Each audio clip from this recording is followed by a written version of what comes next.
Bible ధ్యానంలో ఇప్పుడు యెషయా గ్రంథము 47వ అధ్యాయము చదువుకుందాము. కన్యక అయిన బబులోను క్రిందికి దిగి మంటిలో కూర్చుండుము. కల్దీయుల కుమారి సింహాసనము లేకయే నేల మీద కూర్చుండుము.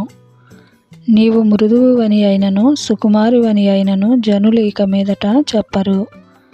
తిరుగటి దిమ్మలు తీసుకొని పిండి విసరుము. నీ ముసుకు పారవేయుము. కాలి మీద జీరాడు వస్త్రము తీసివేయుము. కాలి మీది బట్ట తీసి నదులు దాటుము. నీ కోకయు తీసివేయబడును. నీకు కలిగిన అవమానము వెల్లడియగును. నేను ప్రతిదండన చేయుచు నరులను మన్నింపను. సైన్యములకు అధిపతియు ఇశ్రాయేలు యొక్క పరిశుద్ధ దేవుడునగు యెహోవా అని మా విమోచకునికి పేరు. కల్దీయుల కుమారి మౌనముగా నుండి చీకటిలోనికి పొమ్ము.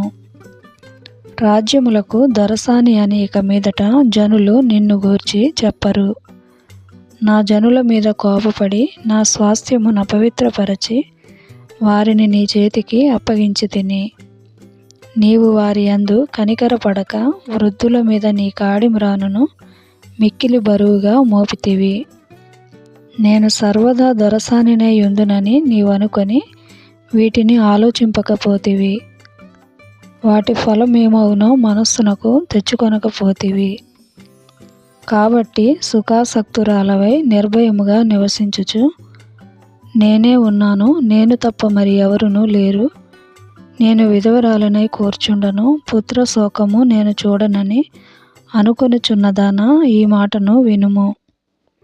ఒక్క దినములోగా ఒక్క నిమిషముననే పుత్రశోకమును వైధవ్యమును ఈ రెండును నీకు సంభవించును. నీవు అధికముగా శకునము చూచినను అత్యధికమైన కర్ణపిశాచ తంత్రములను నీవు ఆధారముగా చేసుకొనినను ఆ అపాయములు నీ మీదికి సంపూర్తిగా వచ్చును. నీ చెడుతనమును నీవు ఆధారము చేసుకొని ఎవడును నన్ను చూడడని అనుకొంటివి.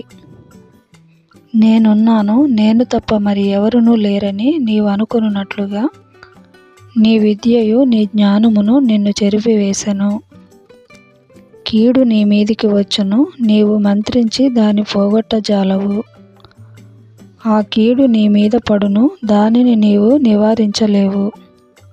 నీకు తెలియని నాశనము నీ మీదికి ఆకస్మికముగా వచ్చును. నీ బాల్యము నుండి నీవు ప్రయాసపడి అభ్యసించిన నీ కర్ణపిశాచ తంత్రములను, నీ విస్తారమైన శకునములను చూపుటకు నిలువుము. ఒకవేళ అవి నీకు ప్రయోజనములగునేమో.